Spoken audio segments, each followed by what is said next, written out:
Hooray! Paws and Plant Summit is finally here. Thanks for coming. We're going to learn about the many great things a plant-based diet can do for lovable family members like me, as well as for the planet.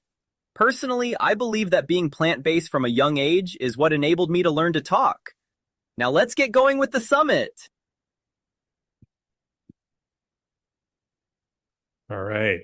And thanks to our fine dog Leela for the introduction. And thank you for all of you who showing up today and registering. This is a half-day summit, virtual gathering of compassionate, like-minded people. Please let us know where you're signing in from in the chat box on your screen. I'm Don Freese, here along with Bev Bowe. We are co-founders of Healthy World Sedona and the Healthy World Vitality Plan, hwvitality.com. And it turns out it's 10 a.m. Pacific Daylight Time, California time, and it's Thursday, April 25, 2026 already. Along with our collaborating organization, the Vegan Community, led by Peter Goldstein, we are pleased to present our program today entitled the Paws and Plants Summit. We also want to give thanks and say thanks to the Karuna Foundation for their generous grant that supported the publicity and so forth for this program. And we offer a special welcome to our four speakers, of course, a veterinary professor and a veterinary doctor from the United Kingdom, and a veterinary professor and veterinary doctor from Western University in California. They have all agreed to share with us their amazing new findings regarding optimal plant-based nutrition for the health of our companion animals. It turns out that this plant-based nutrition is also optimal for vastly reducing the environmental food footprint of our companion animals, while simultaneously reducing the immense suffering of billions of other sentient beings, including fish, that humans currently use as feedstock for their companion animals. So let us honor this Earth Month of April 2026 by exploring the powerful intersection of companion animal health, compassionate nutrition, and planetary well-being.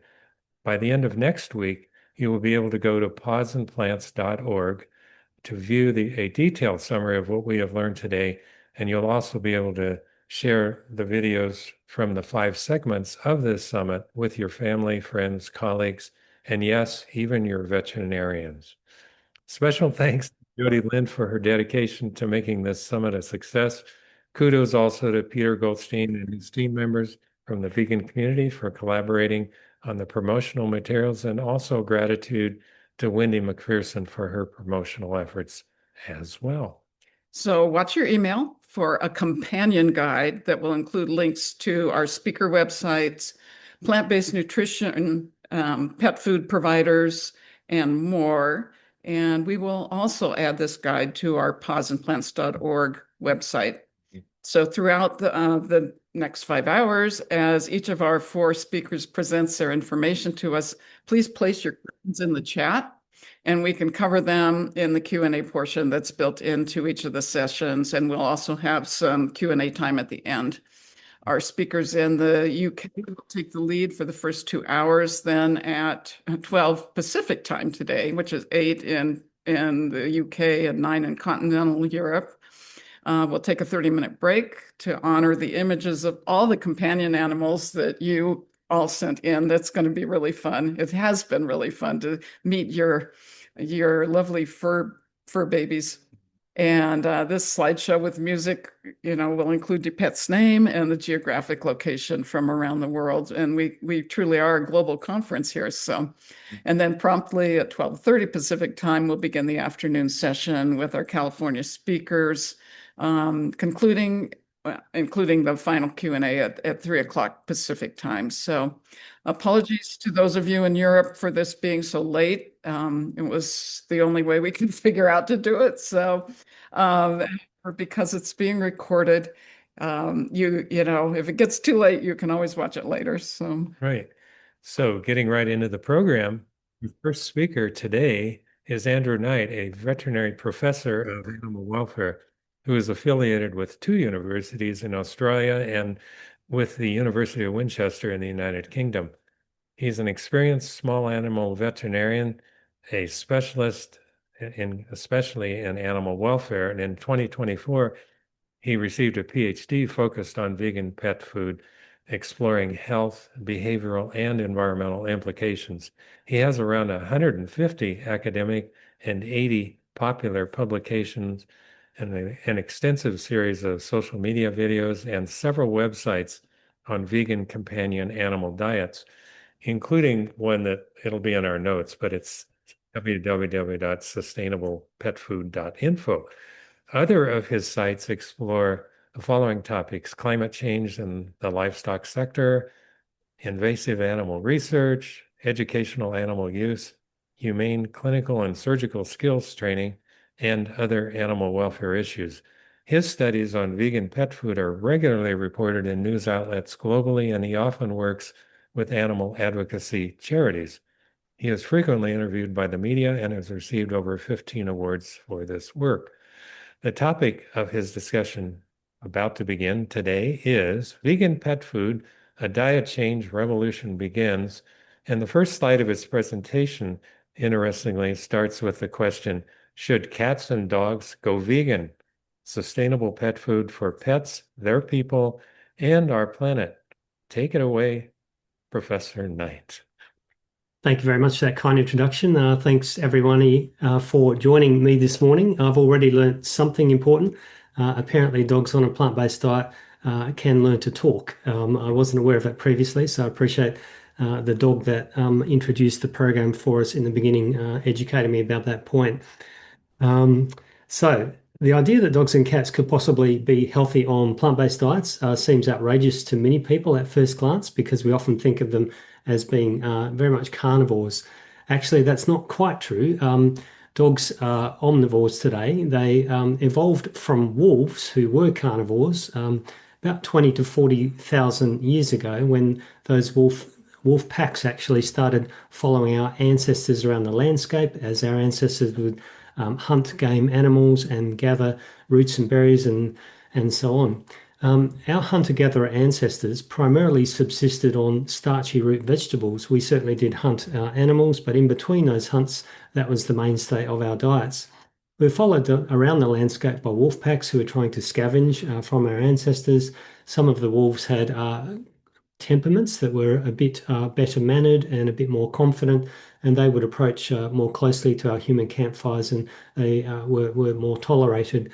Over a long period of time, they started to join our hunting parties, and they started to work cooperatively with our ancestors and to understand things like human body language. They became the only animals that can understand what it means to point at something, for example.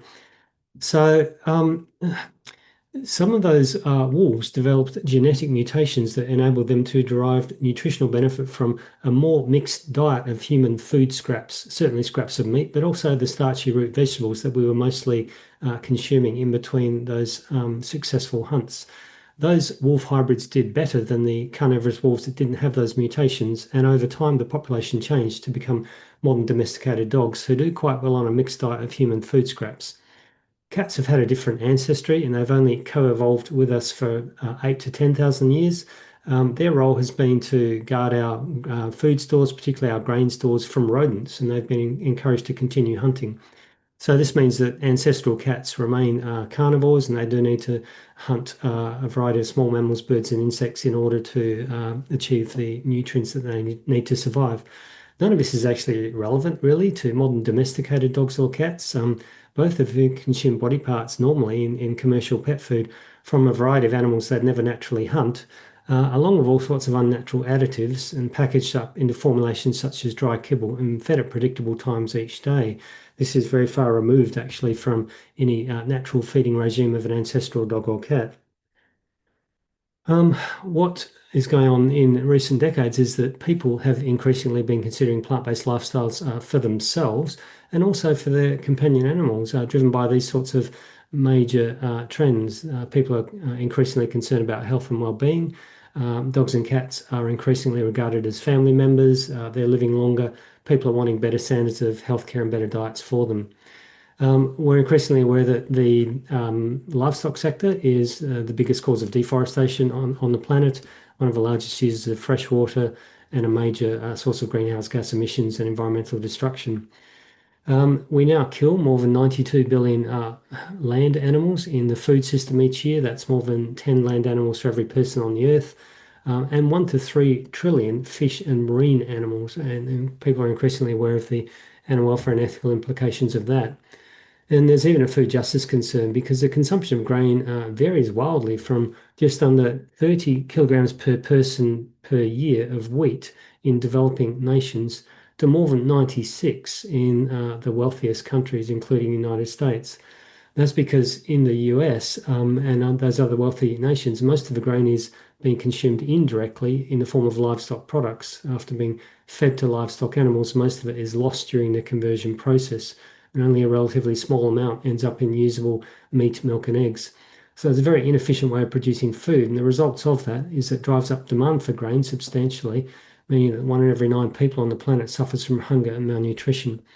So for all these sorts of reasons, people are increasingly considering plant-based lifestyles for themselves.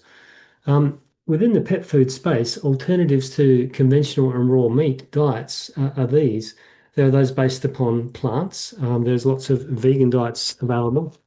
In the United Kingdom, there are about 3 companies that have been set up by vets who have come to realize they can help far more animals by producing these diets and making them available to large numbers of pet carers than by helping animals in veterinary clinics. So there are lots of these available now. They're fairly easy to find via online retailers and also some larger physical retailers as well. There are diets based upon cultivated meat. The first of these went on sale last year in the United Kingdom and rapidly sold out. There are others that have recently been developed. This is one from the Czech Republic. This is a biotech company, and they're looking for a pet food company to partner with. And there are other ones that are appearing as well in more recent times, but it's still really hard to get hold of cultivated meat within pet food or human food. And then there's cellular agriculture. The biggest company involved in this space is Callista. This is their production plant in China. And the heart of it is these 2 long steel cylinders that contain a harmless bacterium that they feed water, air, and certain substrates, and it produces protein powder directly, which they then put into pet food. So this is now microbial protein-based pet food, and it requires even less land to produce this protein than growing plants. So this is probably the most efficient way so far to produce food, and this could have a big future in the production of food with a growing world population. So this is already available in commercial volumes of about 20,000 litres per year. Just looking at the vegan pet food market, particularly the plant-based pet food market, the sector is growing really fast at the moment. It's nearly tripled in value during a recent 14-year period, and it's expected to more than double in value again in the next decade or so. In 2020, my colleagues and I conducted the largest survey so far to work out how many pet carers would realistically be interested in choosing these sorts of diets. And we surveyed more than 4,000 dog or cat carers. And we found that amongst all those dog and cat carers, about 54%, that's the right-hand column, said that they would not realistically be interested in alternatives to feeding raw or conventional meat-based diets. But excitingly, 46%, almost half, said yes, they would be realistically interested in alternatives. The most popular alternative was cultivated meat, but that's almost impossible to actually get, although it's starting to become available. Next most popular alternatives were vegetarian and vegan diets. So my research since that survey has really focused on vegetarian and vegan diets. There were we just recently published an analysis of the survey results for these more than 2,500 dog guardians and 1,380 cat guardians. And interestingly, amongst the dog guardians that were still feeding raw or conventional meat, 43% of them said yes, they would be interested in feeding alternatives. And for the cat guardians, it was 51%, just over half. So really significant minorities or small majorities of these pet carers say that they would be interested in feeding these more sustainable alternatives. There are many characteristics. The pet carers said that they'd want the alternatives to offer in order to choose them, but the top 5 were these. They wanted to be reassured that the health outcomes of their pets would be good, the diets would be nutritionally sound and of good quality, they'd be palatable, so the pets would enjoy eating them, and they would also be environmentally sustainable. So my research since that survey is actually focused on exploring each of these 5 areas. I'm going to run you through some of the main results. With respect to pet health, we looked at health outcomes in more than 2,500 dogs. So this is the largest survey of its kind, and they were fed either conventional meat, raw meat, or vegan diets. And I was looking about general indicators of illness, so whether dogs fed vegan diets or one of the meat-based diets had needed to see vets more often in the last year, whether they'd needed to use some kind of medication or progress on to a medical diet, what the assessment of the vet was about the health of those dogs, what the guardian's own opinion about health was, what percentage of these animals was unwell, and if they were unwell, how sick were they? Did they suffer from just one health disorder or was it more than one? What was the average number of cases per ill animal? I also looked at the 22 most common specific health disorders in all these dogs. And looking at the 7 general indicators of illness across the x-axis, so that's increased veterinary visits, medication use, and so on, I found that after controlling for differences in these dietary groups in age, sex, neutering status, breed size, and exercise level, it seemed that dogs fed raw meat, indicated by the orange dots, and dogs fed vegan diets, indicated by the green dots, often had lower odds of all these indicators of illness than dogs fed conventional meat, indicated by the dashed horizontal line. But not all of these differences were statistically significant. We went further and worked out for these 7 general indicators of illness, increased vet visits, medication use, and so on, what was the chance of these occurring for average dogs, so average age, sex, neutering status, exercise level, and so on, if they are fed conventional meat in the first numerical column, if they are fed vegan diets in the second numerical column, and then what was the reduction when fed vegan diets? And it turned out that the reduction varied from 14% up to 51% and was pretty substantial in most cases when vegan diets were fed. Did the same thing comparing dogs fed raw meat with dogs fed vegan diets. Again, there were fairly substantial reductions in most cases. There were increases in 2 cases that we think were for reasons not related to health, actually. The percentage of all these dogs that was unwell was just about half fed conventional meat, about 43% fed raw meat, and just over a third when fed vegan diets. And if they were unwell, they suffered from an average of about 1.6 cases of illness when fed conventional meat, about 1.5 on the other 2 dietary groups. The 22 most common specific health disorders were these. Top of the list was gastrointestinal problems, followed by skin and coat, and then musculoskeletal problems, and so on down the list. And the chance of suffering from one of those was highest when dogs were fed conventional meat for half of them, 11 out of 22, highest when dogs were fed raw meat for most of the rest, and highest when dogs were fed vegan diets for only 3 out of these. But only a fairly small number of these was statistically significant. So based on that, it was clear that the overall trend was that the healthiest diets, and also with the fewest dietary hazards, were vegan diets, but they do need to be well manufactured to make sure they are nutritionally sound. So we published that in the General Open Access Scientific Journal PLOS One, with a follow-up study controlling for differences in the dietary groups in age, sex, neutering status, and so on. This attracted huge attention. There were more than 400 press stories, including this feature article in New Scientist. And on Australia's Channel 9 TV News website, there are more than 1,000 comments in the first 24 hours. But I don't think it's as exciting as this study. So my team has published about a third of the research in this field. Sarah Dodd and her team have also published about a third of the research in this field. Sarah Dodd is a veterinary nutritional specialist. I'm a veterinary welfare specialist. She was the first vet to do a PhD on vegan pet diets. I was the second. So she's been, her and her team have been at Guelph Veterinary School in Canada, and this is one of their studies. In this study, this was published in a veterinary science journal in 2022. They looked at nearly 1,200 dog guardians, including 357 feeding solely vegan diets for 3 years on average, which is quite a long period. The study starts off normally enough. They found that vegan dogs were more likely to be in very good health and less likely to suffer from gastrointestinal and liver disorders. That's pretty normal across all the studies, nothing special there. For some unknown reason, they were less likely to suffer from eye disorders as well. But here's where it gets really exciting. They also looked at the lifespans of more than 1,200 previously owned dogs. So they asked people how old they were when these dogs passed away.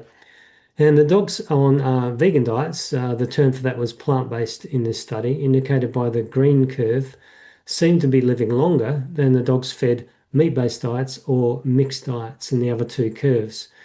This was a statistically significant difference, meaning that almost certainly this wasn't due to random variation in the samples that were being looked at, but almost certainly a true biological difference. The difference was 1.5 years, and sometimes we have a rule of thumb whereby we think that 1 year of a dog's life is equivalent to about 7 years of a human life. If true, that would mean that 1.5 years is just over an extra decade of time for a human being. That's really substantial. Imagine what it would mean if I think you or any of somebody that you cared about could have an extra decade of life. That's a really significant difference. On top of that, it seems that these dogs have better quality of life too, because across all of the studies in this field, there's a couple of clusters of consistent health benefits. One seems to relate to not consuming animal-sourced allergens, which are the most common source of dietary allergens in dogs. About 80% of those are from animal sources. And when you cut those out, you seem to get reductions in gastrointestinal problems, itchy skin, and itchy ear canals. These are all really common in dogs, and they can significantly impact quality of life. The second benefit relates to dogs being overweight and obese, and that's almost half of all dogs today. They seem to consistently slim down, achieve more normal body weights, and sometimes they have associated improvements in mobility, reductions in musculoskeletal disorders. So I think all these are probably related. These are benefits that have come up more than once. They've come up in multiple studies in this area, so they seem to be consistent. In all other respects, there don't seem to be statistically significant differences in health outcomes, but in these ones, there seem to be. So I think that's really exciting for pet carers, actually. There are now 12 studies, 2 of which are veterinary student master's theses. The rest are peer-reviewed studies published in veterinary and other scientific journals, as well as 1 systematic review, which has brought in a broader range of evidence. These have examined health outcomes in dogs maintained on vegetarian and vegan diets. 11 out of 12 show equivalent or superior health outcomes. If you want to see them, you can click on sustainablepetfood.info under the Health tab.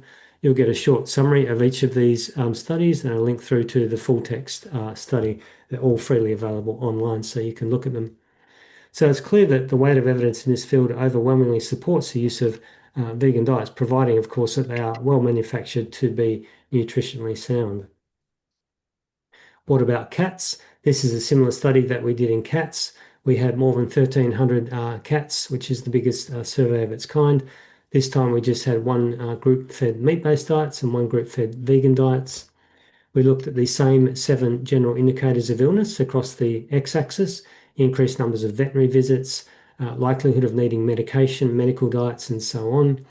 And it turns out that after controlling, again, for differences in age, sex, neutering status, exercise level, this time we also controlled for location. We were interested in knowing whether some of the cats might have been going outdoors and hunting. Anyway, after controlling for all of those possible confounding variables, we found that cats fed vegan diets, indicated by the blue dots, consistently had lower odds of these indicators of illness than cats fed meat-based diets, indicated by the dashed horizontal line. But because the 95% confidence intervals indicated by these vertical lines crosses the dashed horizontal line, it means that none of these differences individually was statistically significant. So they might have all been random sampling variation, but because all 7 of them were lower, this is quite a strong trend. We did the same kind of thing as we did for the dogs. We looked at the 7 general indicators of illness in the rows, increased vet visits, medication use, and so on. And we worked out what were the chances of these occurring for average cats, so average age, sex, neutering status, and so on, when they fed meat-based diets in the first column, vegan diets in the second numerical column, and what the reductions were when fed vegan diets in the third numerical column. And the reductions seemed to vary from about 4% up to 55% and were fairly substantial in most categories. The percentage of cats that was unwell was 42% fed meat-based diets, 37% fed vegan diets. And if they were unwell, they suffered from an average of 1.6 health disorders when fed meat-based diets and 1.3 when fed vegan diets. And the 22 most common specific health disorders in all these cats was slightly different than for dogs. For cats, top of the list was dental and oral problems, followed by body weight problems, being overweight actually, and gastrointestinal problems. The chances of suffering from one of these 22 was highest when they were fed meat-based diets for 2/3 and highest when they were fed vegan diets for 1/3 of them. But almost none of these differences was statistically significant. However, overall, all of this evidence put together constitutes a fairly strong trend. The healthiest diets were, again, seem to be vegan diets. But of course, I do add that they should be well manufactured, fully supplemented with all the essential nutrients that cats need and nutritionally sound. So we published this as well, and again in the open access General Science Journal PLOS One. And across this field, there are now 3 credible studies that have examined health outcomes in cats on vegan or vegetarian diets, as well as 1 systematic review, and all 3 support the use of these diets. And again, if you want to look at them, you can see them in the same location, sustainablepetfood.info. On the health, there'll be a short summary of each one, linking through to the full text study. So you can see them, they're all freely available online. Just to emphasize the point, there are 0 credible studies showing that cats fed vegan diets have worse health outcomes. All of the studies in the field so far demonstrate equivalent or superior health outcomes when vegan diets are fed. So again, it's clear that the weight of evidence obviously supports the use of these diets in cats, provided that they're well manufactured to be nutritionally sound. So this body of studies is quite considerable now, and it's growing all the time. And it takes care of the first concern that our pet carers said that they had before they'd be willing to choose these diets. The next most important concerns were they wanted the diets to be nutritionally sound and of good quality. So to explore this, I did another study, this time not looking at pets, but looking at pet food manufacturers, looking at 19 companies producing meat-based diets and 10 producing vegan, vegetarian, or almost vegan diets. And this time I looked at virtually every step during the creation of these diets, from the initial design of the diet. Were companies working with veterinary nutritional specialists, other PhD nutritionists, or were they just using in-house expertise to try to design these diets? How did they try to ensure that they were nutritionally sound? Were they manufacturing them to meet the nutritional requirements of US or European authorities? Were they conducting feeding trials, which is where you feed a test colony of animals in a laboratory, these diets as a sole nutrient source for 6 months and examine them at the end? How did they ensure the quality of the ingredients? Did they go out to the supplying companies and physically inspect them? Did they rely upon paper agreements? What were they doing? Were they appropriately supplementing these diets? Because both meat-based and vegan diets do need to be supplemented with a range of nutrients. Many people, for example, are aware that cats require the amino acid taurine within their diet. It's an essential amino acid. It's naturally found in meat. And if they don't get taurine in their diets, they will suffer eventually visual disorders, heart disorders,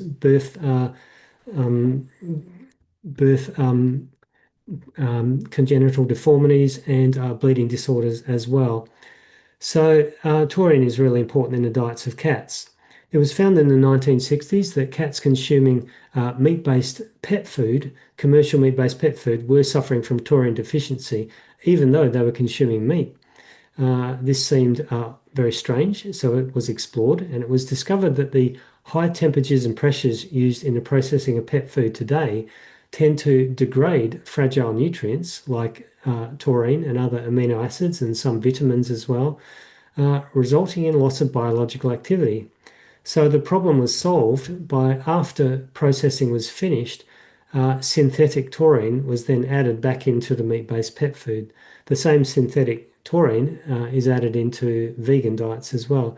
In fact, a range of nutrients are added into commercial meat-based and vegan diets to ensure that they are nutritionally sound, and that needs to be done for both diet types. So we explore whether the companies were doing this for appropriately for the necessary nutrients. Were they taking good steps to preserve the quality of their diets, using heat, cold, other methods to preserve the quality of their diets, removing oxygen, protecting from light, and so on? Were they using humectants, antifungals, antimicrobials to prevent things like bacterial and mold colonization in warehouses? Were they monitoring for the degradation of nutrients over time in warehouses? Were they oversupplying with essential nutrients appropriately to take account for nutrient degradation? And did they have good protocols during storage and shipping? So after exploring all these steps in detail and working out what the differences were between meat-based and plant-based diets, we found out that most of the companies were doing things pretty well at most steps throughout the process. None of them were perfect. There were small areas in which all of them could probably improve. Overall, there was little difference between the companies producing plant-based diets, but if anything, the plant-based diets were being produced to slightly higher standards. They were slightly more likely to be nutritionally sound. That's probably because these diets were newer and more controversial, and so companies were taking extra care to ensure nutritional soundness for these diets. The fourth concern that our surveyed pet carers said that they had was about palatability. People wanted to be sure that their pets would enjoy eating vegetarian and vegan diets. And this comes from the concern that many people have that it would be cruel to force these so-called carnivorous animals to consume vegetarian or vegan diets. Jad Gillen, in his book Obligate Carnivore, however, makes the point that many dogs and cats seem to enjoy ingredients that are entirely unnatural to them. He says, if you're not sure about this point, he says, try this experiment at home. He says, skip your cat's breakfast one morning and bring him or her to the beach instead. Observe your cat closely. Driven by hunger, what natural instincts do you think might kick in? What are the chances that your cat will splash into the ocean, swim 50 or so miles out into the water, and thereby engage a 1,200-pound animal, because an adult tuna can be as large as a horse, in an underwater battle to the death in order to fulfill the natural feline diet of fish? I would add, if they can successfully actually find a tuna, because we're rapidly depleting them from the oceans, unfortunately. But let's say they could find a tuna fish. He says the idea that fish is a natural food for cats is absurd. They are descended from desert creatures and are notoriously hydrophobic. Have you ever tried to give your cat a bath? So he makes the point far better than I could, that of course many of these dogs and cats seem to enjoy ingredients that are very unnatural to them. Nevertheless, some people continue to maintain that it's cruel to feed dogs and cats unnatural diets, also forgetting that commercial meat-based diets that are sold are mostly dry kibble, 90% dry kibble, and nearly 50% of those are actually plant-based ingredients. Despite this, some people argue that it's cruel to feed these diets to dogs and cats, and other people argue that no, that's nonsense. I think more productive than people arguing back and forth with each other is, why don't we simply ask the animals, what they think about these diets? How do we do that? We do that by studying their behavior at feeding time. And we've done this as well. There have been several smaller studies looking at the palatability of vegan diets for dogs and cats. We conducted the largest survey of more than 2,300 dogs, fed either conventional meat, raw meat, or vegan diets. And we looked at every behavioral indicator of palatability that had previously been described in the science or that we were aware of as veterinarians. For example, Did the dogs wolf down their food really quickly? Did they race up to the food bowl? Did they wag their tail, sniff, jump up and down, bark, and so on? We did the same thing looking at more than 1,100 cats, again, the largest survey of its kind. In cats, the behavioral signs were different, and there were 15 of them. Cats seem to do a lot of flicking of ears and tails, licking of lips and noses, sniffing and investigating, and so on. They're much more circumspect than dogs are. The first thing that we did was we looked to see which of these behaviors was varying consistently with other behaviors and was also consistent with previous studies. And by doing that, we were able to identify some of these as being positive and some as being negative indicators of palatability, indicating that their pets liked or disliked their food. And we were able to work this out for most of the behavioral signs. For just a few of the cat ones, we couldn't work it out and they remained indeterminate, but for most of them, we could work this out. Secondly, after having worked out which were positive and which were negative signs showing they liked or disliked their food, we looked to see how these varied between the meat-based and the vegan diets. And then we analysed all that statistically, looking for statistically significant differences. And after we'd done all this exhaustive analysis and finished, we found that the results from our study, which concurred with the smaller previous studies in the field, didn't support views that vegan pet food had reduced palatability. Overall, there was no significant difference between the palatability of vegan diets and meat-based diets. Of course, individual dogs and cats have personalities and preferences just like people do, but when you take averages from thousands, on average, they don't appear to enjoy their diets any less than if they're fed meat-based diets. And until we learn to read their minds, I think that's the best that we can actually do in working out what they really like and dislike. So we published that as well in the leading open access scientific journal, PLOS One. And that was the fourth concern that our surveyed pet carers said they had about vegan diets. The final concern, the fifth concern, really was environmental sustainability. And that's where I think this gets becomes the most exciting part of all. We know that the food system has major impacts on the environment. It's responsible for about a third of all greenhouse gas emissions globally. So it's not the biggest source, which should be fossil fuel production and consumption, but it's one of the top sources of greenhouse gas emissions globally. The production of animal-based foods, so animal agriculture, is responsible for about 20% of all greenhouse gas emissions. The first study to look at the impacts of the pet food sector was by Dr. Ocken from University of California, Berkeley, and he calculated that in the United States, not all of these emissions are actually due to human diets. Actually, at least a quarter of them are due to pet diets and possibly more than that. If that was true globally, then we'd have a figure of at least 5% of all greenhouse gas emissions were actually due to pet diets, not human diets. And that's a really striking number because we've been told that the entire transportation sector combined produces about 13.5% of all greenhouse gas emissions. So that's all the planes, trucks, cars, buses, etc. worldwide. We have armies of people working on sustainable transport solutions and billions of dollars going into this sector. We now have another area, pet food, that is potentially 40% as large as that.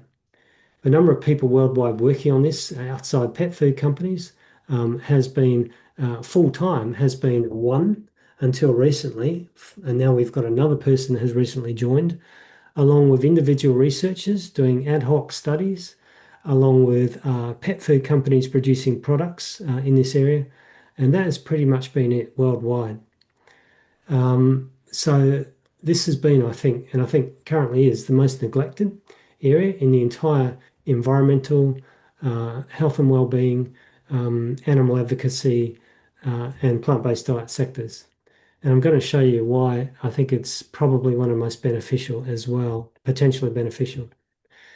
In one of my most recent studies, I set to work out what the benefits might be if the world's pet dogs and cats transitioned onto nutritionally sound plant-based diets.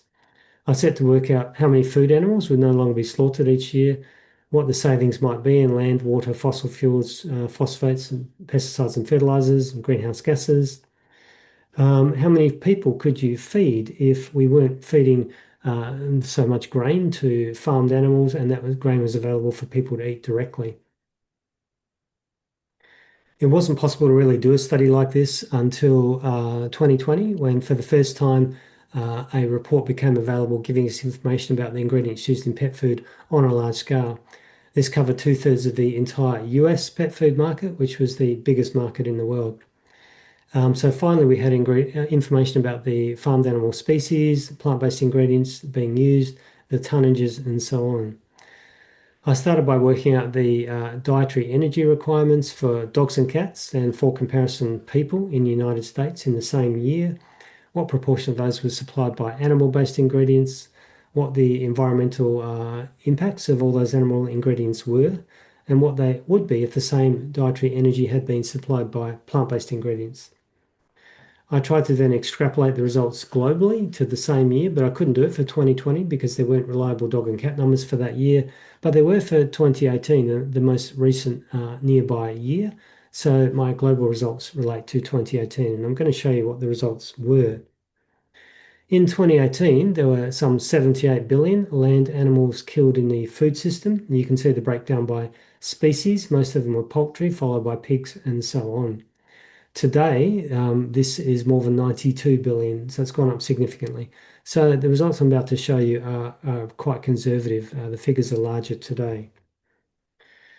Of the 78 billion, if you look at the bottom right part of this infographic first, 71 billion or 91% were killed worldwide to feed people, 6 billion to feed dogs, and 1 billion killed to feed cats. So that's about 9% worldwide killed to feed cats and dogs. In the United States, where pet ownership is higher than the global average because the US is a higher income nation than the global average, it's not 9% killed to feed dogs and cats, it's 20% of all farmed animals are being killed to feed dogs and cats. The same is probably true in the United Kingdom, Western Europe, and other high income nations. All of those animals being killed have enormous environmental impacts. They've got a great big environmental footprint. If we look at the animals killed to feed dogs in the first column, cats in the second column, and for comparison, humans in the third column, that's equivalent to all those, for the world's population of pet dogs, all those farmed animals produce greenhouse gases greater than produced by the entire United Kingdom. In fact, 1.5 times greater than produced by the entire United Kingdom. By comparison, the farmed animals being killed to feed people produce greenhouse gases bigger than the entire European Union.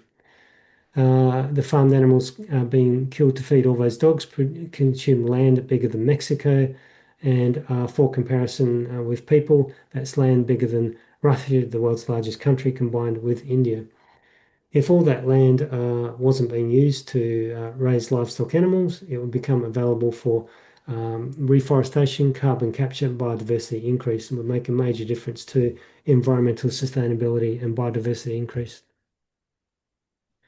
Those livestock animals consume vast amounts of fresh water and huge amounts of food energy. If that food energy was available to feed people instead, it could feed 449 million additional people, or the entire population of the EU, if we weren't feeding those to livestock animals that were then being killed to feed dogs. And for comparison, looking at the impacts of human diets, if we weren't feeding all that grain to the number of livestock animals killed to feed people, we could feed 5.3 billion additional people, or 2/3 of the current population of the Earth. As I said, although these benefits are clearly enormous, they're actually quite conservative. The true results are probably bigger still. So that was published in 2023, also in PLOS One, and a short summary is available in Frontiers in Sustainable Food Systems, and an even shorter blog article in Plant-Based News. And these slides, if anyone wants to look for these particular studies, these slides will be available from the organisers of this online conference. In my most recent study, I looked at this 78 billion land animals being killed in the food system, and I put them into the bottom left of this table here, showing all the species that were being killed. And then I worked out what that meant for consumption by humans.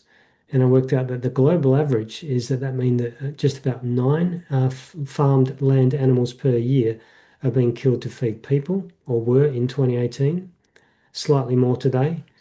And around about 13 farmed land animals are being killed each year to feed dogs, slightly more today. So that's a difference of about 40%. So just to emphasize this point, if we want to save farmland animals from intensive farming and being slaughtered, and to save the environment from all the land use, freshwater use, greenhouse gas production, and so on, it does more good to transition the average dog onto a plant-based diet, a nutritionally sound plant-based diet, than the average person. It's about a 40% difference. So this is a really striking benefit. Based upon the recent surveys that we published of consumers, it appears that at least 150 million dogs and cats worldwide could potentially transition onto these plant-based diets. However, this assumes only one dog or cat per household. In truth, many households have more than one, so the true figure is probably several times higher. So this is not only probably the most neglected field in the environmental and diet change movement today, but it's also one of the potentially most beneficial as well. Those results are in my most recent study, published less than 2 months ago in animals. And if you want to see that, you can scan the QR code there. There's also a very short summary video at the start of that study, which neatly summarizes those key results. So, just really to wrap up, to make these points, 2024 was the hottest year on record. Climate change, environmental degradation are leading threats to life on Earth. Greenhouse gas emissions from animal agriculture are so large that we cannot effectively slow climate change whilst ignoring these. The body of research that has recently appeared in this field, mostly since 2021, now satisfies the key concerns that pet consumers have said that they had about more sustainable diets, particularly plant-based diets for pets and dogs. The really striking thing about this curve showing how fast this sector is increasing is that it's growing this quickly, despite the fact that 99% of the pet-owning world is unaware that these more sustainable diets exist, and particularly unaware of this new body of research, because most of these diets have only appeared very, very recently, and most of this research has been published only since 2021. So there's enormous potential, I think, for this curve to go up even more quickly if the pet care world becomes aware of this information that I've just shared with you today. I've been doing what I can in the United Kingdom, where I'm based, letting the veterinary community know about this new evidence by publishing technical letters summarizing it and summary articles in the main veterinary news journal. And we have recently had the British Veterinary Association in 2024 became the world's first veterinary association to change from a position of opposition to supporting the use of these diets, at least in dogs, and admittedly cautiously, but nevertheless supporting use of these diets. So that was a real breakthrough. But unfortunately, awareness by other veterinary associations and other veterinary sectors worldwide remains minimal. The UK Pet Food Manufacturers Association updated its fact sheet the previous year, also endorsing the use of these diets where they're nutritionally sound. And the European Pet Food Manufacturers Association did the same thing in 2017. But unfortunately, awareness in other regions of the world remains really minimal, and I'm only one person trying to cover the whole world. So I'm really grateful to the organisers of this symposium for giving me the opportunity to speak to you, most of who are based in the United States, because there's been very little outreach of this kind of information so far in the US, which is the world's single biggest pet-owning region at the moment. Having heard all of that, if you think that's a good idea to rush home and feed your dogs and cats a vegan diet, a couple of key points. Firstly, it is essential, whatever diet you're feeding, to try to feed a nutritionally sound diet. So it needs to be nutritionally complete. I don't recommend normally trying to feed a homemade diet and adding supplements, because there have been several studies showing that it's really hard to get that right. Instead, I recommend getting products from commercial manufacturers who are producing diets in commercial facilities, hopefully working with veterinary nutritional specialists and designing diets which are nutritionally sound. Check the packaging, make sure that it says somewhere on it, nutritionally complete, and it does not say only intended as a treat or a snack. It should say nutritionally complete. It should come from a good pet food company that can provide some basic information about why they think the product is nutritionally sound. And it might be that they've designed it to meet the nutritional requirements of US authorities. They're working with nutritional specialists and so on. The company should be able to provide some kind of basic information. If they can't and they won't answer questions, that should be a red flag. Consider choosing another company. I do actually have a list of suppliers on my website there, sustainablepetfood.info. It's not fully up to date. It's an informational service only, and I don't receive any funding from any pet food companies for that. But that can be a place to start looking if you're interested. And then regarding easing the transition, even if you have a really enthusiastic dog or cat that is keen to try any new diet, I recommend trying to make a transition gradually over at least a couple of weeks, mixing up a little bit of a new food with the old food, because it allows things like the digestive enzymes a chance to transition and the bacteria in the intestines a chance to transition. And you're less likely to have adverse reactions such as diarrhea. Um, and finally, if you've got a very fussy dog or cat that's been used to a particular brand of meat-based pet food for many years and is sort of semi-addicted to the flavor and additives which are put into some of those diets, and you can only get halfway towards a plant-based diet after 6 months, please don't be too hard on yourself. If you only get half of those potential health benefits and half of the potential environmental benefits, that's not nothing. That's still potentially a really well worth having. This isn't about vegan purity, it's about doing the best you can to try and achieve the best outcomes for your dog or cat and the best outcomes for the planet that's under so much strain from our food system. I'm grateful to the various co-authors of my mini studies.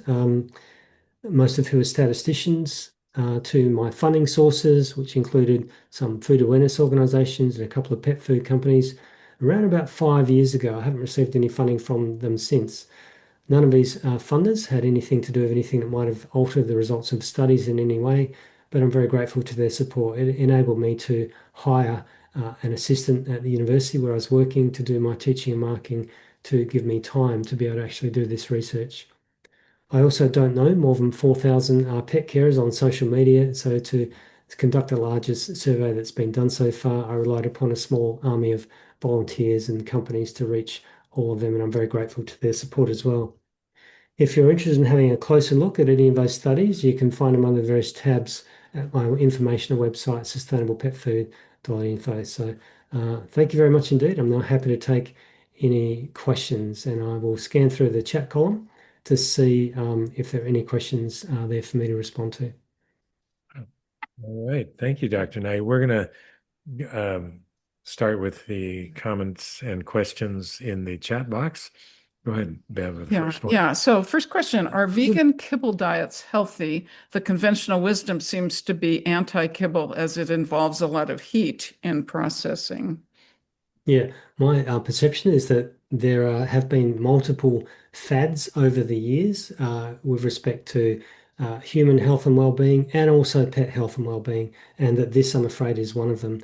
I don't think there's good evidence to support the claim that kibble is less healthy. Kibble, broadly speaking, can maybe have some benefit in trying to keep the teeth a little bit cleaner than feeding purely wet diets. It can be worse if you have an overweight animal and you're seeking weight loss because wet diets have a higher water content. If there are urinary problems, wet diets can be better because they help flush the urinary system out with water. Beyond those very basic principles, I don't think there's a lot of difference actually. So there is concern, there's popular concern about this, but I don't think it's supported by good evidence. All right. There's an interesting comment and offer from Zoe and Phoenix Lumiere, Lumiere. And they say, my dog has 3 million followers online, and I would love to help you, Andrew. So we'll be sure you get there. I'm very grateful, and I think that this is probably the most exciting area within the entire animal advocacy and environmental movement today because of the sheer potential to do good, and because this is so new, this opportunity has just recently opened up, and because almost nobody's aware of this yet and working on it. So, as I said, I'm one person. I'm really grateful to any help to try to get the message out to the pet care world, actually. So, if anyone can help that, please. Do reach out. I'm really easy to find online. Just Google Andrew Knight Vet. You can find me very easily. So thank you very much. I really appreciate that offer. Yeah, and we do have questions about where to purchase vegan cat food in the US, and pre-made products also, because not everybody has time to prepare their own, and there are the concerns you mentioned.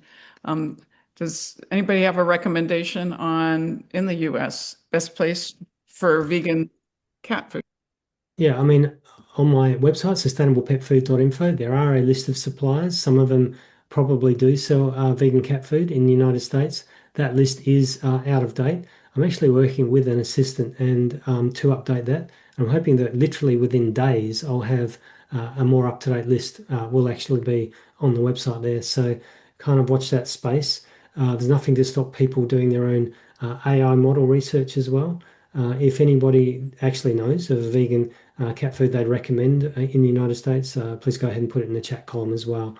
And I think somebody's already done that as well. Thank you.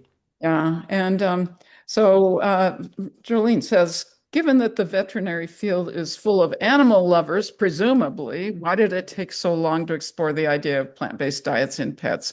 And why so few researchers in this space? Also, the sustainability aspect, so largely ignored as part of the solution? Yeah, the answer is really simple. There's been a long history of people trying to make all sorts of alternative diets at home, and quite often they have been nutritionally unsound, and vets are left picking the pieces up of those problems and trying to help those animals. So vets are naturally skeptical of people trying to make homemade diets. And then there's been two changes that have happened only in about the last 4 years, really. One is that um, most of these diets have become available, often from online vendors, and they're now being produced by commercial companies that are working with veterinary nutritional specialists to try to ensure that they're nutritionally sound.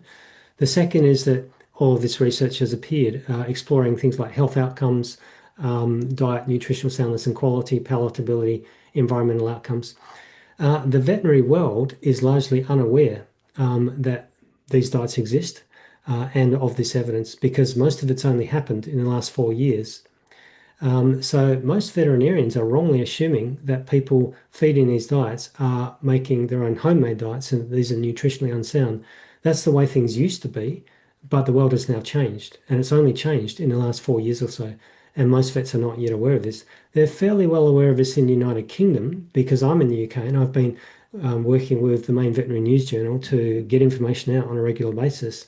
And most vets are now partly aware of this in the UK. And so the British Veterinary Association has updated this position.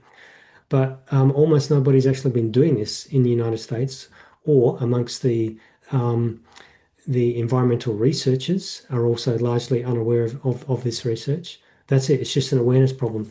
This has been kind of a breakthrough. A new frontier has opened up and it's very, very new. And researchers and the veterinary and the pet care worlds are largely unaware of it so far. That's why I desperately need help to try to get the message out. I've been putting out press releases. My team has been publishing. Last year we published 10 studies, not all on pet food, but quite a few on pet food. There's more studies coming out all the time. Put out several press releases a year. So we've got a pretty big footprint, but still, it's 1 point something people. My colleagues speaking after me today are also doing fantastic things and also doing their best to drive this field forward and get the research up. But we're a very small group compared to the sheer size of the number of vets out there in the world and the number of environmental researchers in the pet care world. And we don't have the funding that people like pet care companies, the meat-based pet care companies do have. So we haven't been able yet to get widespread coverage of this issue, but we'll keep doing our best. Fantastic. And Joe Rep says, thank you. Thank you so much for your work, Dr. Knight. Been following your work for years and have shared your publications with veterinarians. So, and we want to echo that as well. And we want to call you Professor Knight because that's a better designation. And we want to thank you for the breadth and depth of your presentation today on the importance of moving all of our companion animals to vegan pet food. Thank you very much indeed. I really appreciate it. Thanks so much for coming, everyone. Thank you.